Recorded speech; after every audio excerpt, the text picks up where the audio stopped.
로마서를 우리가 지금 펴놓고 같이 읽었습니다. 바울이 세 번째 전도 여행을 하는 중에 고린도라는 도시에 잠깐 머물게 되었는데 마침 그때가 겨울이었습니다. 그래서 그 겨울을 전도 여행 다니는 대신에 고린도에서 보내기로 작정을 했습니다. 고린도에서 보내면서 바울이 꼭 무엇인가 한 가지를 하기를 원했는데 그것이 뭐냐 하면 로마 교회에다가 편지를 쓰는 것이었습니다. 바울은 로마 교회에 퍽 가보고 싶었는데 이상하게 길이 자꾸 막혀서 가지를 못했습니다. 그래서 편지부터 먼저 써보내자 이렇게 생각을 하고는 젊은 더디오라고 하는 비서를 불러서 구술을 했습니다. 바울이 그때 나이가 거의 50대가 넘어갔기 때문에 요즘처럼 안경이 있는 시절이 아니지 않습니까? 아마 시력이 별로 안 좋았던 것 같아요. 그래서 처음부터 마지막까지 한마디 한마디 불러주는 것을 더디오가 다 적어서 기록을 한 다음에 그 편지를 베베라고 하는 여집사의 손에 들려서 로마에 있는 교회에다가 전해주도록 했습니다. 그 놀라운 편지가 오늘날까지 이렇게 하나님의 특별한 은혜로 남아서 성경 중에 성경이라고 하는 별칭을 가지고 우리 손에 들려진다는 것 참 기적 중에 기적이 아닐 수가 없습니다. 우리가 이 로마서 서두 첫 장 첫 절을 읽으면 알고 읽는 사람에게는 매우 충격적인 말이 나옵니다. 예수 그리스도의 무엇입니까? 종 바울이다. 그게 그렇게 대단한 말이냐 하고 우리가 느낄 수도 있겠습니다만 그것은 그때 사정을 몰라서 하는 이야기예요. 우리나라 말로 종이라고 번역을 했지 사실은 둘로스라고 하는 노예라는 단어거든요. 지금은 노예가 없으니 노예가 얼마나 천한 신분인가를 잘 모르죠. 그 당시만 해도 로마 인구의 약 절반이라고 하는 6천만 이상이 노예들이었는데 그들은 오늘날 공장의 기계나 똑같았어요. 생산수단이었습니다. 사람이 아니라 생산수단이었어요. 그래서 노예하고 당나귀하고는 똑같은데 노예는 말을 할 줄 안다는 것이 당나귀가 말을 하지 못한다는 것과 다르다 하는 말이 그저 공공연히 인정이 되고 또 사람들의 입에 오르내릴 정도로 사람 취급을 못 받았어요. 노예 시장에 가서 반나치가 되어서 단 위에서 기다리고 있으면 지나가던 사람들이 보다가 사고 싶은 주인이 나옵니다. 그러면 얼마요? 하고 흥정해가지고는 사가지고 갑니다. 집에 가서는 이미 뚫려져 있는 귀에다가 주인 이름을 새긴 귀고리를 달아줍니다. 그래서 그 시간부터 그 귀고리에 쓰여 있는 주인의 소유가 되어버리는 것입니다. 자기 이름도 다 없습니다. 자기 생각도 있을 수가 없습니다. 자기의 어떤 의지나 자기의 꿈이나 계획이라는 것은 상상조차도 할 수 없는 그저 말할 줄 아는 도구, 짐승, 그저 귀족을 위해서 농사나 짓고 심부름이나 하는 도구에 지나지 않았습니다. 이것이 노예란 말이에요.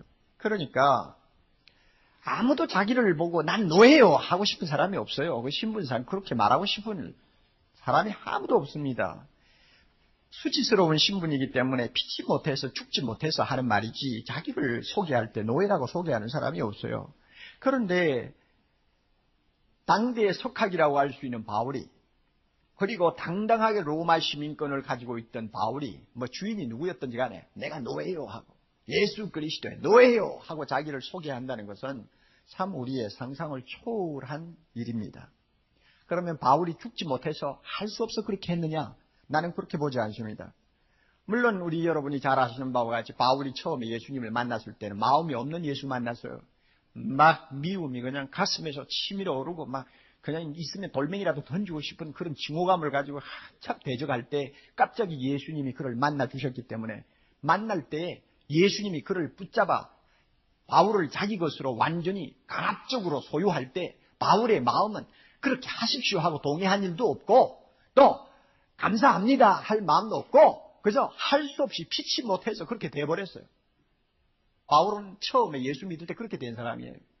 그렇다고 해서 지금도 자기를 소개할 때 나는 죽지 못해 할 수 없어 예수 그리스도의 종이라고 말한다, 이런 의미로서 썼다고 저는 보지 않습니다. 여기에는 굉장한 바울의 열정이 들어있고 감격이 들어있고 사랑이 들어있다고 생각합니다. 언제 그렇게 되었을까? 제가 볼 때는 분명한 계기가 있었다고 생각합니다. 언제부터 바울에게 그런 변화가 일어났을까? 예수를 처음 만났을 때부터 그런 변화가 있었을까? 저는 그렇게 보지 않습니다. 왜 그렇게 말할 수 있느냐 하면 2절부터 4절까지 내용을 보면 우리는 약간의 감을 잡을 수 있는 근거가 있습니다. 2절을 봅니다.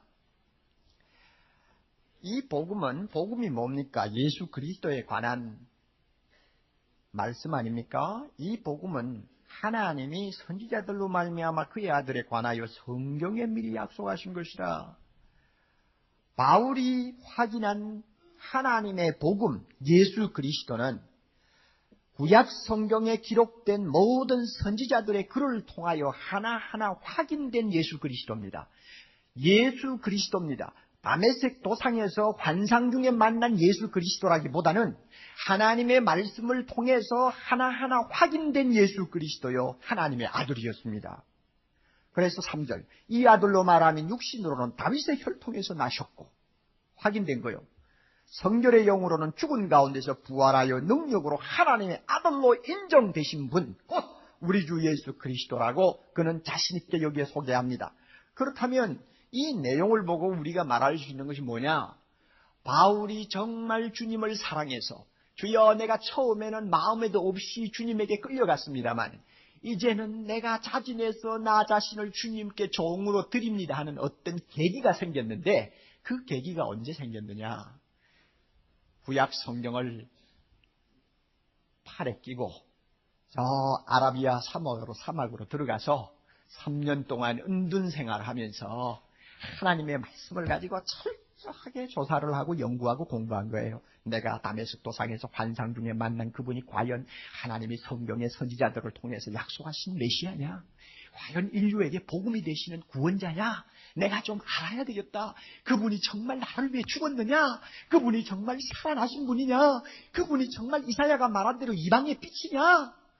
알고 싶었다 그 말이에요.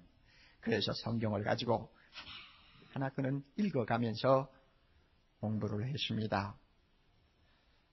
제가 볼 때 창세기 12장 2절에 나오는 복의 근원이 바로 이 예수 그리스도라는 것을 그는 알게 되었을 것입니다. 이사야 11장 1절에 이 새 줄기에서 싹이 난다고 했는데 이 싹이 다른 사람이 아니라 바로 다윗의 왕통을 이어받아서 태어나실 하나님의 아들 예수 그리스도라는 것을 발견했을 것입니다. 이사야 7장 14절에 처녀가 아들을 낳는 사건이 나오는데 이 징조의 주인공이 누구냐? 하나님이 다메섹 도상에서 나에게 만나게 하신 그 예수 그리스도가 바로 그분이라는 걸 그는 알게 되었습니다. 이사야 61장 1절 성령이 기름 부어서 가난한 자에게 복음을 전하기 위하여서 파송한 종이 나오는데 그 종이 다른 사람이 아니라 내가 만난 예수 그리스도라는 것을 그는 알게 되었습니다. 이사야 5장 6절 우리의 죄악을 담당하고 십자가에 죽는 어린 양으로 등장하는 그 종, 그분이 바로 하나님의 아들 예수 그리스도라는 것을 그는 알았습니다. 시편 16장 10절 썩음을 당치 않고 부활하실 분이 나오는데 바로 그분이 예수 그리스도라는 것을 알았습니다. 이사야 49장 6절 딱 끝까지 구원을 베푸는 이방의 빛이 등장하는데 그 빛이 다른 사람이 아니라 예수 그리스도라는 것을 그는 알았습니다. 그래서 내가 강제로 알게 되고 강제로 만나게 되고 강제로 믿게 된 그 예수 그리스도는 구약의 선지자들을 통하여 하나님이 수천 년 동안 약속해 놓으신 인류의 메시아요, 이 세계를 위해서 하나님이 주신 복음이요 기쁜 소식이라는 것을 그는 확인하게 되었습니다. 그때 그는 그리스도 앞에 완전히 다시 한번 거꾸러지는 은혜를 받게 되었습니다. 그래서 4절에 성결의 영으로는 죽은 가운데서 부활하였다. 이 말씀은 조금 제가 해석을 해드립니다. 두 가지 방면으로 해석이 됩니다. 하나는 성결의 영으로는 하는 말은 예수 그리스도의 신성이, 즉 하나님이라는 것이 예수님의 부활을 통해서 인정이 되었다고 해석하는 것입니다. 왜 성결의 영을 그렇게 해석하느냐 하면 3절에 육신으로는 하는 말하고 대칭을 이루어서 그렇게 해석을 합니다. 여러분 아시나 봅니다. 예수님은 참 뭐예요? 하나님이시고 그 다음에 뭡니까? 참 사람이다. 믿습니까? 비디오실에 계시는 분 아멘 하세요. 그거 안 믿으면 여러분 예수를 헛믿고 있어요. 예수님은 참 하나님이요 참 사람입니다.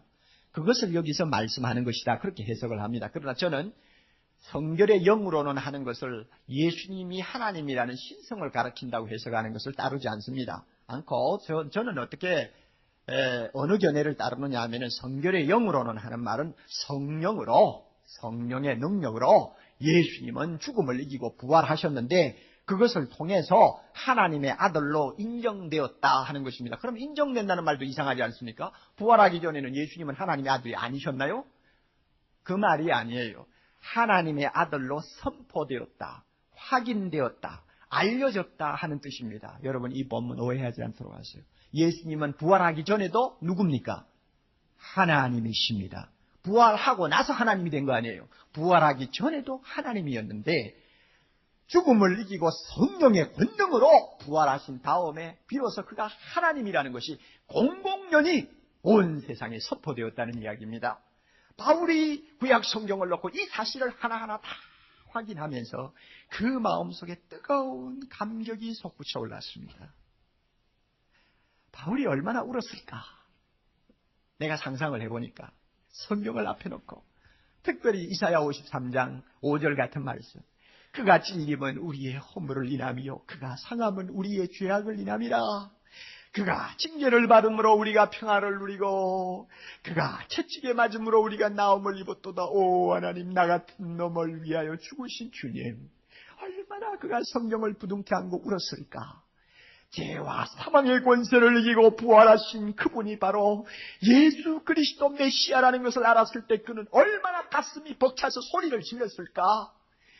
예수를 향하여 돌멩이질을 하고 침을 뱉는 자기를 불러서 이 예수 그리스도를 세상에 전하는 사도로 불러주신 예수 그리스도의 그 은혜 앞에 그가 얼마나 감격해서 흐느꼈을까. 제가 가만히 생각하니까 바울의 심정을 충분히 이해하고도 남겼어요. 그래서 그는 이제는 자진해서, 억지로가 아니고 자진해서 예수 그리스도의 종으로 그는 살기로 가슴 속에 100번, 1000번 다짐한 사람이 되어버렸습니다. 그래서 예수 그리스도의 종 바울이라고 쓴 거예요. 자기는 없어지고 예수만 남았어요. 이제는 자기가 가는 길이 몹시 험악한 길이라는 걸 잘 알아요. 예수님이 그에게 다 보여주셨어요. 얼마나 매를 맞아야 되고 얼마나 감옥에 가야 되고 얼마나 모욕과 멸시를 당해야 되는지 주님이 다 보여주셨지만 주여 감사합니다, 가겠나이다 하고 그는 자기를 주님께 드렸어요. 그는 고린도전서 4장 9절에 나오는 바와 같이 천사와 사람들의 구경거리가 되어서 인생을 살았습니다. 어떻게 저렇게 처량하게 인생을 사느냐? 많은 사람들이 조롱하고 비웃었습니다만 그는 그 길을 가기를 원했습니다. 왜냐하면 그것이 예수 그리스도의 종으로서 사는 길인 줄 알았기 때문에.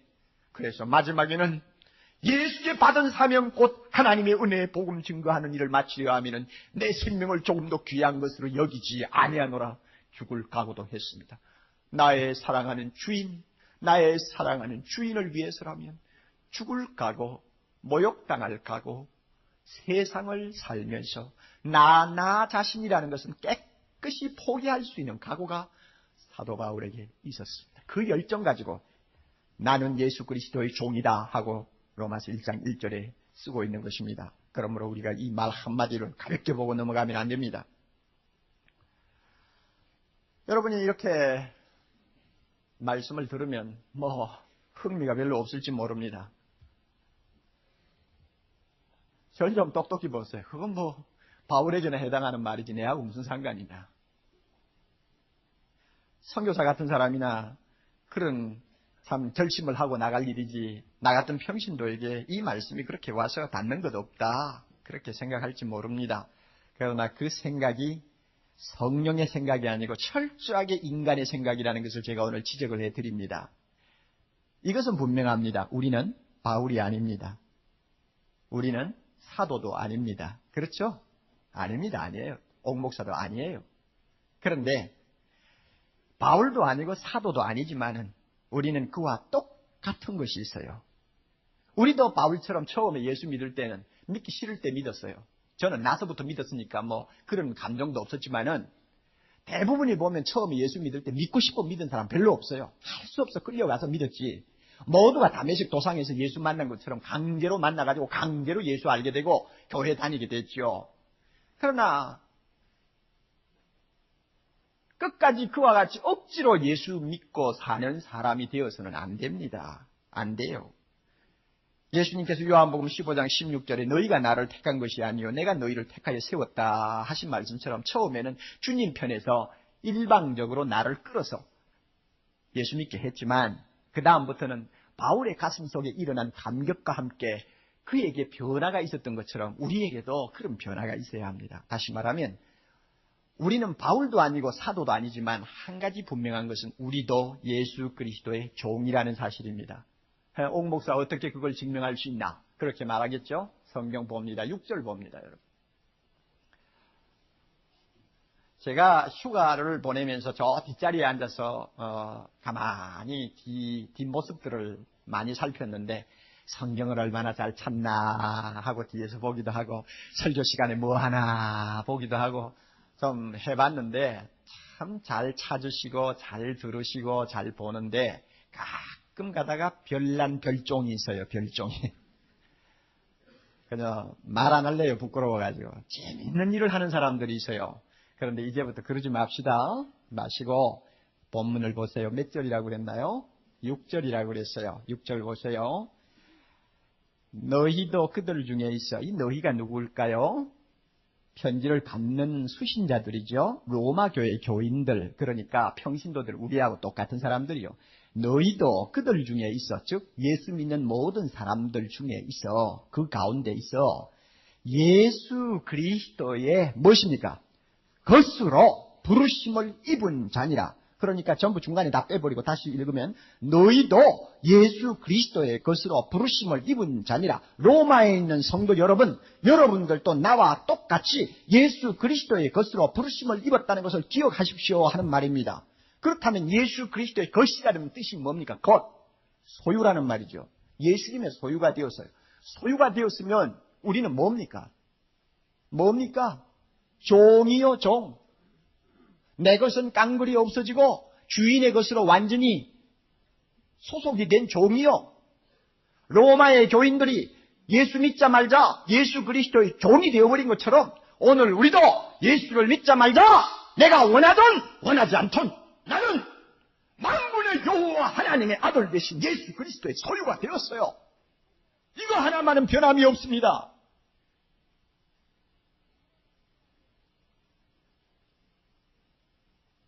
여러분의 가슴 속에 이것을 부정하면 여러분의 신앙은 잘못하면 엉터리 신앙으로 판명될 가능성이 많아요. 성경을 똑똑히 보세요. 옥 목사가 과격해서 이런 이야기를 하는 것 아니에요. 적어도 우리가 예수 믿고 예수 그리스도의 종이 되었다는 것을 받아들인다면, 그리고 참 내가 그분의 종이 되었다는 것을 영광스럽게 생각하는 감격이 있다면 세 가지는 부정을 해야 돼요. 누구든지 나를 따라오려거든 자기를 부인하라고 그랬죠. 세 가지는 부정해야 돼요. 부정해야 돼요. 아니다, 아니다, 아니다 세 번 부정해야 돼요. 첫째는 나는 주인이 아니다. 이거 부정할 줄 알아야 돼요. 나는 주인이 아니다. 나 자신의 주인도 아니요. 내 생의 주인도 아니요. 주인이 아니다. 내가 가진 소유의 주인도 아니다. 주인 의식을 뽑아버려야 돼요. 그리고 두 번째는 내 것은 아무것도 없다. 내가 무엇을 가지고 있든지 이것은 전부 내 것이 아니다. 내 것은 아무것도 없다 하는 부정을 할 줄 알아야 합니다. 그리고 또 하나, 나는 마음대로 살 수 없다 할 수 있는 부정이 있어야 돼요. 내 마음대로 살면 안 된다 하는 말입니다. 왜? 종이니까 주인이 원하는 대로 살아야 될 것 아닙니까? 이 세 가지 부정이 가슴 속에서 할 수 없어서가 아니고 앵무새처럼 찌꺼리는 그냥 의미 없는 말로 아니고 중심에서 뜨겁게 내 가슴에서 그런 고백이 나와야 비로소 바울처럼 예수 그리스도의 종이라고 말할 수 있습니다. 다시 한번 말합니다. 세 가지 부정. 나는 뭐요? 주인이 아니다. 또 두 번째는 뭐요? 내 것은 아무것도 없다. 또 그 다음에 세 번째 뭐요? 내 마음대로 살면 안 된다. 내 마음대로 살면 안 돼요.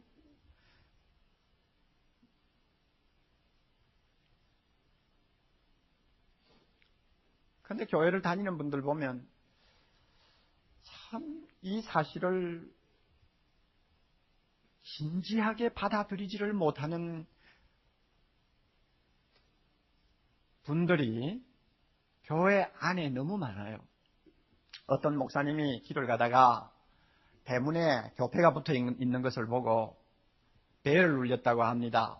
너무 반가워서 눌렸는지 아니면 남의 교인 뺏어가려고 눌렸는지는 모르지만 하여튼 눌렀어요. 눌렸는데 새파란 새댁이 생글생글하면서 나와서 문을 열어줍니다. 누구세요? 이럽니다. 그러니까 목사님이 안녕하세요. 이 댁에 주님이 계신가요? 그 새댁이 그만 깜짝 놀래가지고 무슨 말인지 알아듣지를 못했어. 한참 있더니 우리 어느 교회 다니는데요? 목사님이 예, 그거 알고 있죠. 그런데 이 댁에 주님이 계신가요? 그 다음에는 이 새댁이 좀 화가 났어요. 빤히 쳐다보더니 문 탁 닫고 들어갔습니다. 나중에 알고 봤더니 그 새댁은 목사 딸이요. 그 남편은 장로 아들이요. 교회에서는 둘 다 집사요. 성가대원이요. 그런데 그 목사님이 물은 질문에는 의미가 있어요. 주님이 계십니까? 하는 말은 당신 가정의 주인이 누구요? 예수 그리스도를 믿는다고 하면서 교패를 붙여놨는데 당신 가정의 주인이 정말 예수 그리스도신가요? 하는 것을 묻는 것입니다. 그런데 무슨 말인지를 못 알아들은 거야. 차라리 예수 믿습니까? 했으면 간단했을 텐데 너무 고차원적으로 질문을 해버렸다고. 그러니까 못 알아들은 거예요. 만약에 우리 교회 교인들 가정에 어떤 이런 괴짜 같은 목사님이 찾아와서 배를 누르고 주님이 계신가요? 하면은 글쎄 대답을 제대로 하면서 반길 수 있는 사람이 제가 생각하기로는 한 99.9%는 될 거라고 생각합니다. 그래야지. 그렇게 안 하면 어떻게 합니까? 예? 여러분 분명히 아세요. 우리가 주님의 것이라는 말이 여기만 있는 거 아니에요. 고린도전서 6장 20절에도 보면 너희는 너희의 것이 아니라 값으로 산 것이 되었으니 너희는 너희의 것이 아니라 값으로 산 것이 되었으니 그런즉 너희 몸으로 하나님께 영광 돌리라. 다시 말하면 주인을 위해서 살아라. 내 마음대로 살면 안 된다 하는 뜻입니다. 또 있어요. 로마서 14장 8절 보면 우리가 살아도 누구를 위하여? 주를 위하여 살고 죽어도 누구를 위하여? 주를 위하여 죽나니 그러므로 사나 죽으나 우리가 누구의 것? 주님의 것입니다. 노예라도 이런 노예가 어디 있나요? 철저한 노예란 말이에요. 철저한 종이란 말이에요. 그러니까 우리가 바울처럼 종이냐 아니냐 하는 것을 너무 길게 이야기할 필요가 없어요. 우리는 기정사실로 받아들여야 되는데 한 가지 우리에게 없는 것이 있어요. 뭐냐 하면 억지로 종이 되어서는 안 되는데 주님이 그거 원치 않아요. 억지로 이거 마음대로 하세요. 이건 이제 볼장 다 본 몸 기분대로 하세요. 이게 아니에요. 주님 그런 거 원하지 않아요. 주님이 우리를 위하여 자기 생명을 기꺼이 던져주셨기 때문에 우리도 자기를 위해서 기꺼이 우리의 생과 우리의 생명을 바치는 종을 원한단 말이에요. 그렇게 하려면 가슴 속에서 뜨거움이 있어야 되잖아요. 주여, 나 같은 것이 주님의 종이 되다니 얼마나 영광스러운지요. 주님, 나의 삶 전부를 드리기를 원합니다. 나는 이제 주인이기를 원치 않습니다. 내 것이 하나도 없는 그야말로 모두가 주의 것이라고 고백하는 사람 되기를 원합니다. 좀 이렇게 하는 고백이 나와야 되는데 오늘 대부분의 성도들에게 이 고백이 약해요. 이 감격이 약해요. 오늘 이 시간 성령께서 이 자리에 임하신 주의 영이 우리의 돌같이 굳은 마음을 녹여주셔서 바울처럼 눈물을 흘리며 주님 앞에 엎드려 주여 나는 당신의 종입니다 하고 고백하는 감격 주시기를 바랍니다. 성령이 우리의 우리의 식어 있는 마음을 뜨겁게 하사 우리의 생을 주님 앞에 뜨겁게 드리기를 원하는 열정을 이 시간 허락해 주시기를 바랍니다. 여러분, 예수 믿는 우리가 세상 사람과 다른 데가 있어야 되지 않습니까? 무엇이 다르나요? 가끔 보면은 우리가 구원받았다는 것이 세상 사람과 다르다고 착각을 하고 있는데 그런 착각하면 안 돼요. 예수 믿으면 구원받았어요. 믿음으로 구원받았습니다. 그러나 구원받았다는 그것이 세상 사람들 눈에 차이점으로 보입니까? 하나도 보이잖아요. 세상에 나가서 한번 나란히 서보세요. 구원받은 사람인지 안 받은 사람인지 차이점이 어디 있어요? 없어요. 우리가 구원받았다고 하는 그것으로 세상 사람과 구별이 될 수가 없습니다. 무엇으로 구별되느냐? 삶의 스타일로 구별이 되는 것입니다. 살아가는 양식에 따라서 우리가 세상 사람과 얼마나 다른가 하는 것이 확연하게 드러나는 것입니다. 그러면 우리의 삶의 양식, 스타일은 뭡니까? 예수님의 종으로 사는 것입니다. 내가 주인인 것처럼 하고 사는 것이 아니라 그건 세상 사람이요. 나는 주인이 아니라는 의식에서 사는 삶은 분명히 차이가 나요. 모든 것이 내 것인 것처럼 하고 사는 사람 비해서 모든 것은 내 것이 아니다 하고 고백하는 삶은 분명히 달라요. 내 마음대로 살면 된다 하는 사람처럼 사는 것이 아니라 나는 내 마음대로 살지 못한다 하고 생각하고 사는 사람은 그 삶이 아무래도 다를 수밖에 없죠. 최근에 제가 잘 아는 목사님 중에 한국 목사님, 미국에 사시는 목사님이 북한을 방문했어요.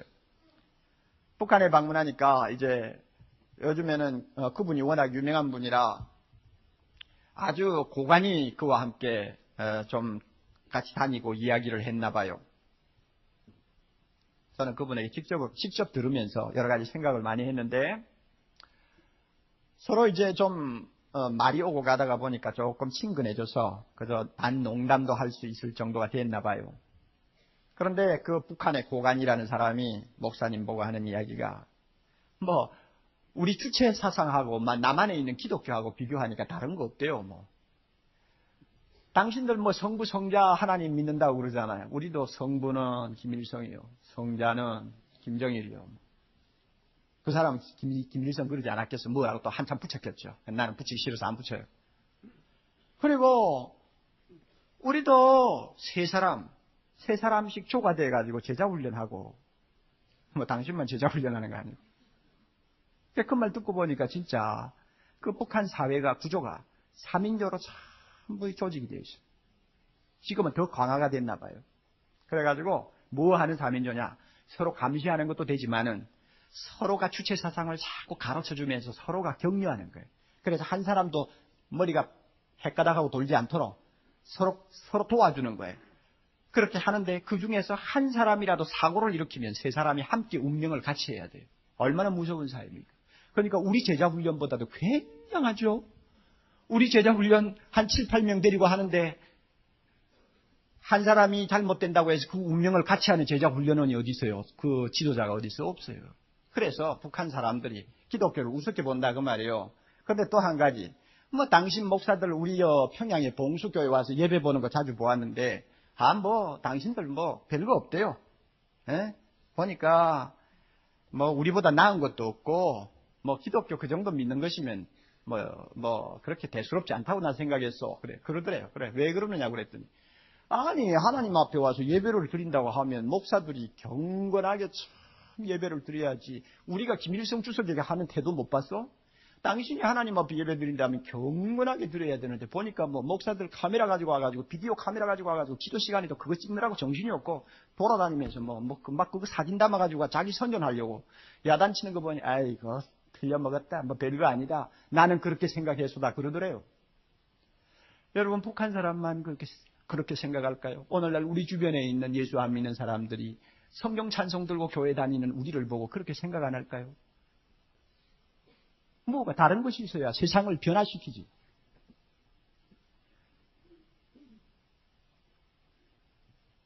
나는 그리스도의 종으로 주인이 아니요 내 것은 없고 마음대로 살 수도 없는 그리스도의 것입니다. 고백하는 주부가 사치할 수 있겠어요? 왜? 주인 대신 예수 그리스도가 안 좋아하는 일을 함부로 하겠느냐 그 말입니다. 과소리 할 수 있겠어요? 46만 원짜리 반바지 사들고 기분 좋아서 쫓아다니겠어요? 못한단 말이야. 못한단 말이야. 왜 어떻게 그렇게 할 수 있어요? 아무리 돈이 많아도 자녀들에게 그냥 외제를 가지고 뒤집어 씌우고 자녀들을 그렇게 이상하게 키우겠느냐 말입니다. 못한단 말이에요. 자기가 그렇게 함으로써 국민들, 이웃 사람이 얼마나 피해를 본다는 것을 안다면 주님이 결코 좋아하지 않을 테니까 하고 싶어서 못하는 거예요. 이게 예수 믿는 사람이요.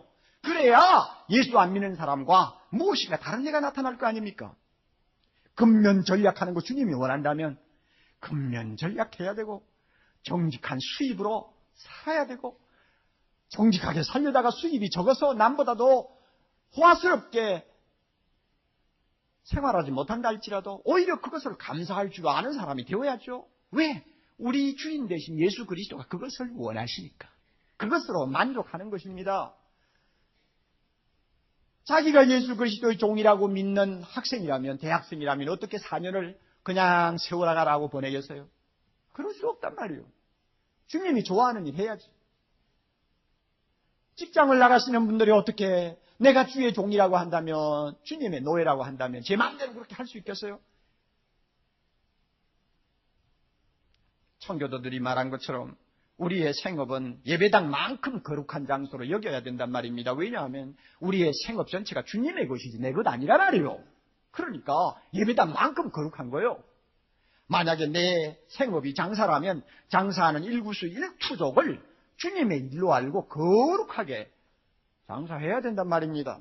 상습적인 거짓말을 어떻게 함부로 할 수 있으며 폭리를 어떻게 할 수 있으며 여러분 이익 분배를 제대로 하지 않냐고 모든 것을 제 포켓비에 집어넣고 노동자를 직접 간접적으로 착취하는 일을 어떻게 할 수 있습니까? 못한단 말이에요. 내가 싫어서 못하는 것이 아니라 나의 주인 대신 주님이 좋아하지 않기 때문에 나는 내 마음대로 하면 안 돼요. 돈 벌면 내 호주머니에 다 집어넣고 외국에 빼돌리고 그런지 못한다 그 말이에요. 왜? 주님이 좋아하지 않으시니까. 그래서 예수 믿는 사람은 결국 안 믿는 사람과 철저하게 칼라가 달라질 수밖에 없다는 것입니다. 오늘 사회가 기독교에게 요구하는 것이 바로 이것인데 불행하게도 많은 사람이 이 차이점을 보여주지 못하고 살고 있습니다.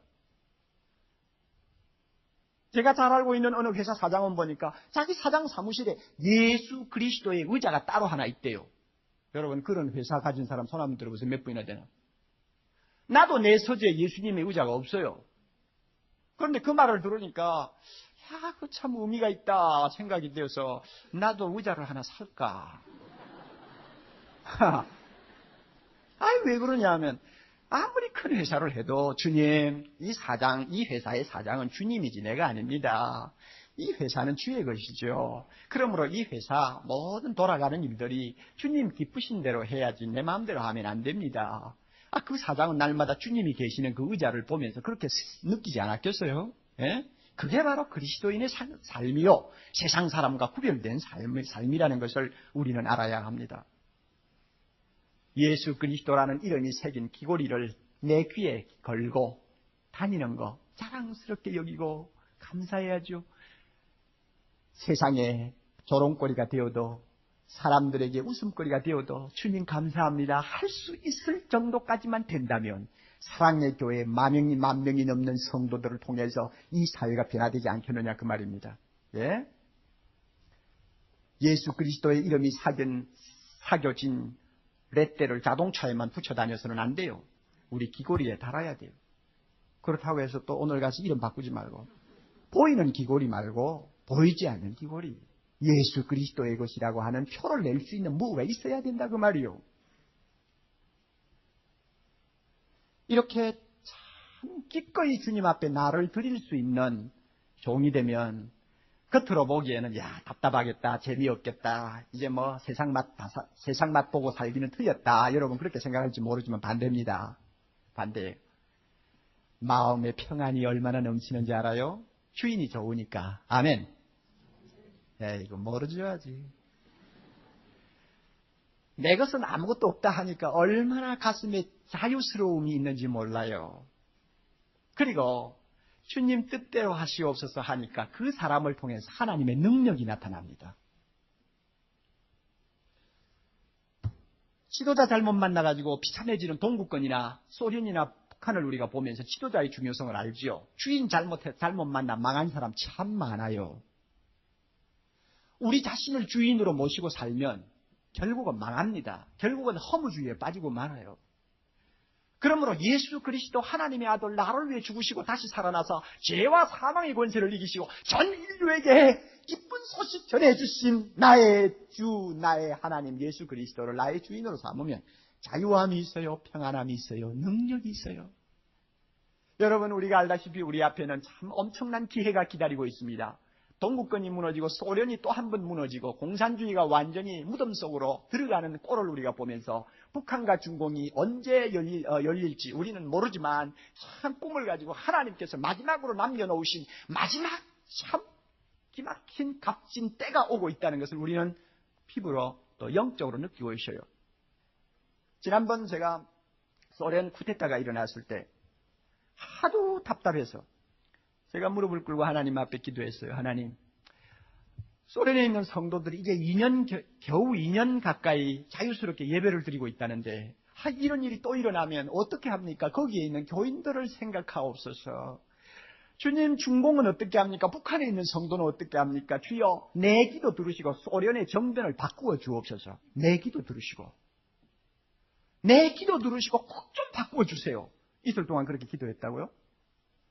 그리고는 저녁에 텔레비를 안 보고 그냥 자니까 무슨 일이 일어났는지도 모르고 자고 아침에 일어나서 문을 열고 나가니까 집사람이 여보 실패했대.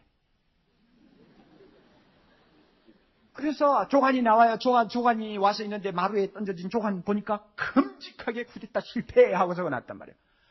내가 그만 심장마비 일으킬 뻔했어요. 무슨 생각이 났는가 하면 웰즈라고 하는 작가가 쓴 대주교의 죽음이라는 조그마한 단편소설이 있는데 거기에 영국 대주교가 대성전에 시간 맞춰 들어가서 두 손을 들고 오 거룩하신 하나님 아버지여 하고 기도를 합니다. 하는데 갑자기 위에서 소리가 나기를 오냐 내가 여기 있다 무엇을 원하느냐 하는 소리가 들렸어요. 너무 놀래가지고 하나님 정말 내 기도를 듣고 계셨군요 하고는 벌렁 나자빠져서 심장마비를 이렇게 죽였대. 내가 그 꼴이 될 뻔했어. 왜냐하면 내가 무릎 꿇고 기도를 할 때 주여 내 기도 들으시고 소련의 정변을 바꾸어 주옵소서 했지만 내 기도 듣고 하나님 쿠데타 실패로 돌릴 줄은 몰랐거든요. 하나님이 그렇게 기가 막히게 들어주셨다고 내 공로가 커요. 그런데 제가 여러분에게 드리려고 하는 말씀은 마지막으로 하나님께서 무엇인가 강력한 계획을 갖고 계시는 것 같아요. 그러면 주님이 원하시는 것이 뭘까? 구름대와 같이 많은 사람이 모이는 교회를 원할까? 아니면은 귀에 예수 그리스도라는 이름이 새긴 귀걸이를 달고 주여 내가 주인이 아니라 주님이 주인입니다. 내 것이 아니라 주님의 것입니다. 내 마음대로 사는 것이 아니라 주님 마음대로 살기를 원합니다 하는 진실한 자기 종들을 원하실까? 어느 것을 원하실까? 사랑의 교회에 어떤 사람이 되기를 원합니까? 이 황금 같은 기회를 앞에 놓고 내 직장에서 내 학창 생활에서 나의 가정에서 한국에서 세계적으로 곳곳마다 다니면서 정말로 주님의 마음을 시원하게 하는 사람으로 쓰임받기를 원한다면 어떤 생각을 가지고 살아야 될까요? 바울처럼 나는 그리스도의 종이다 하는 생각 가지고 살아야 된다 그 말입니다. 이 시간 주의 영이 우리에게 이와 같은 은혜 주시기를 바랍니다. 저와 여러분에게 뜨거운 마음 좀 주시기를 바랍니다. 그래서 바울처럼 좀 그렇게 되었으면 좋겠어요.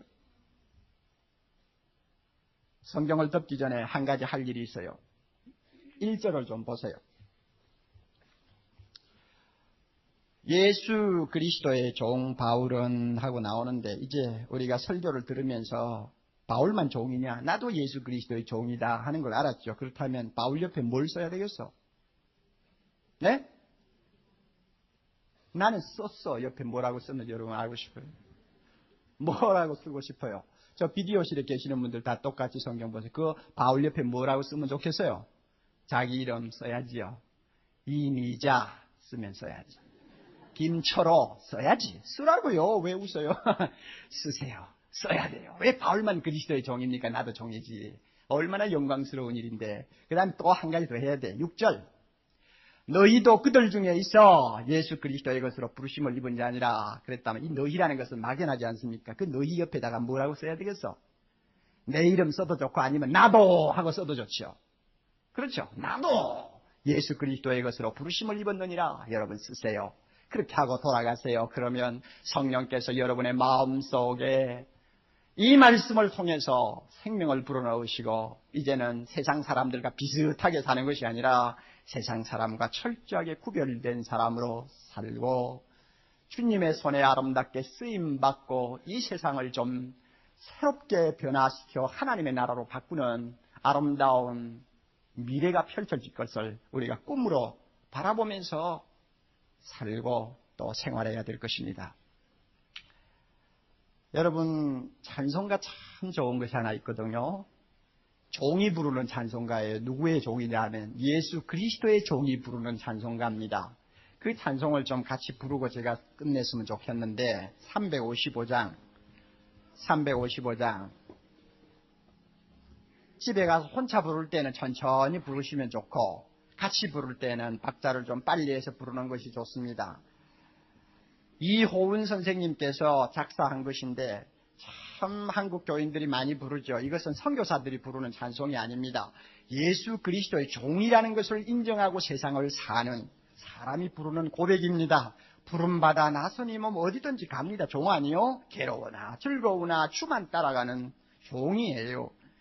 여러분 이 찬송 가사 생각하면서 정말 주님 아직도 나는 그렇게 살지 못한 거 있으면 주여 용서해 주옵소서 하고 회개하는 마음 가지고 부르시기를 바라고 아직도 내 마음이 주를 향하여 바울처럼 뜨겁지 못하면 주님 나에게 뜨거운 감격 주셔서 나를 주님의 종으로 바치게 하옵소서 하고 여러분 기도하면서 부르시기를 바랍니다. 이미 이와 같은 은혜를 받은 자는 감사하고 감사하는 마음으로 불러야 돼요.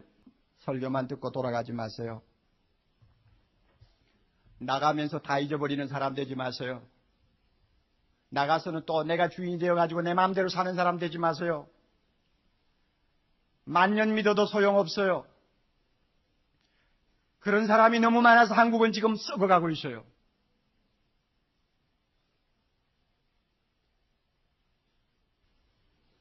주님 이 시간 머리 숙인 주의 귀한 자녀들 마음속에 주인으로서 임재하셔서 가르쳐 주옵소서. 너는 내 것이 아니고 네가 주인이 아니면 내 마음대로 살아서는 안 된다 하는 것을 분명히 가르쳐 주셔서 주여 그렇습니다. 주님이 나의 주인이요 나의 것은 아무것도 없고 모두가 주의 것이며 나는 내 뜻대로 사는 것이 아니라 주님 기뻐하시는 뜻대로 살아야 됩니다 하고 고백할 수 있는 뜨거운 감정이 우리 가슴 속에서 샘처럼 솟게 하옵소서. 그리해서 우리의 의식구조가 바뀌고 우리의 생각이 바뀌어서 나가서 생활할 때 벌써 삶의 태도가 세상 사람과 분명히 구별되어 이 세상에서 짠 소금의 역할, 밝은 빛의 역할을, 복음의 나팔 역할을 분명히 할 수 있는 사랑의 교회 성도들 다 되게 해 주시옵소서. 예수님 이름으로 기도드리옵나이다.